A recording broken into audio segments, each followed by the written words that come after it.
David Alton, I'm an independent crossbench peer and I have the honour to chair the Joint Committee on Human Rights, and our committee has looked at the failure to bring to account some of those British nationals who committed crimes against humanity and genocide against the Yazidi community in Iraq. My bill sets out to bring them to book, to make sure that people pay for the crimes that they commit. My Lords, I beg to introduce a bill to provide for the High Court in England, Wales and Northern Ireland and the Court of Sessions in Scotland to make preliminary determinations of genocide or the serious risk of genocide under the Convention on the Prevention and Punishment of the Crime of Genocide, for the referral of such determinations to relevant international courts or organisations, for response to reports on genocide and for connected purposes.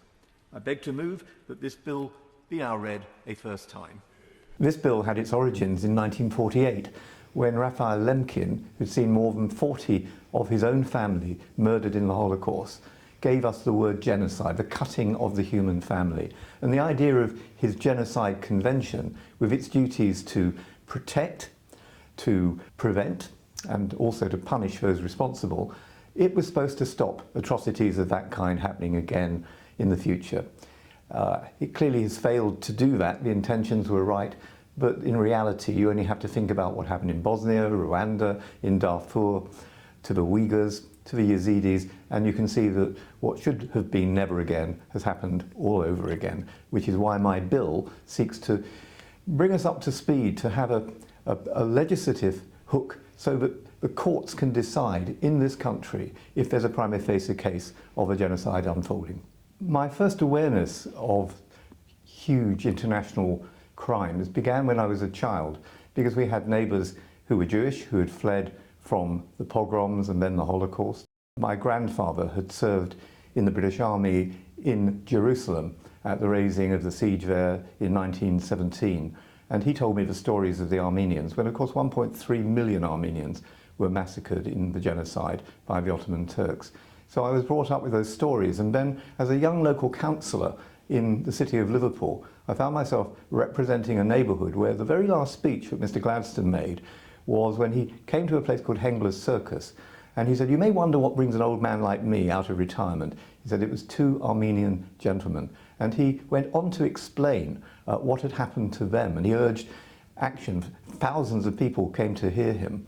It was reported in all the national newspapers. 15 years later, the Armenian genocide occurred. We still haven't recognised that as a genocide. Adolf Hitler went on to say, "Who now remembers the Armenians?" as he tried to justify the final solution which he imposed on the Jews and others in the Reich. So these are issues that have been around me since childhood, and they're issues I've taken seriously. I co-authored a book on genocide with Dr. Evelina Ochab, and I've introduced any number of amendments in the House. Some have been successful, trying to limit trade with countries that are involved in committing the crime of genocide, notably China, and especially what it's done to the Uyghur Muslim people. If we don't do something about this, then we will go on seeing the kind of atrocities that have recently occurred in Darfur, which I visited during the last genocide 20 years ago. We'll go on seeing the ethnic cleansing of people like the Yazidis who've been swept out of their homelands. Many were enslaved, many have been raped, wicked things have been done to the Yazidi community. The House of Commons declared there to be a genocide against the Yazidis. The House of Commons in a motion declared there to be a genocide against the Uyghur Muslims, and yet we have never taken that seriously. We carry on doing business as usual with those who have been responsible for these crimes. If the bill becomes an act, and it's 10 years now since I first introduced this bill with widespread support in the House from all sides of Parliament and in both houses, it would mean that in the future, if someone believed that their community was suffering from the effects of genocidal crime, and that's very carefully defined in the Genocide Convention, they will be able to go to the High Court of England and Wales or to the equivalents in Scotland and in Northern Ireland and seek a determination, a preliminary determination that a genocide is underway. And once that happens, it kicks in the duties of the signatories to the convention, of which we are one, the United Kingdom is one. It kicks in the duty to prevent and to protect and to punish.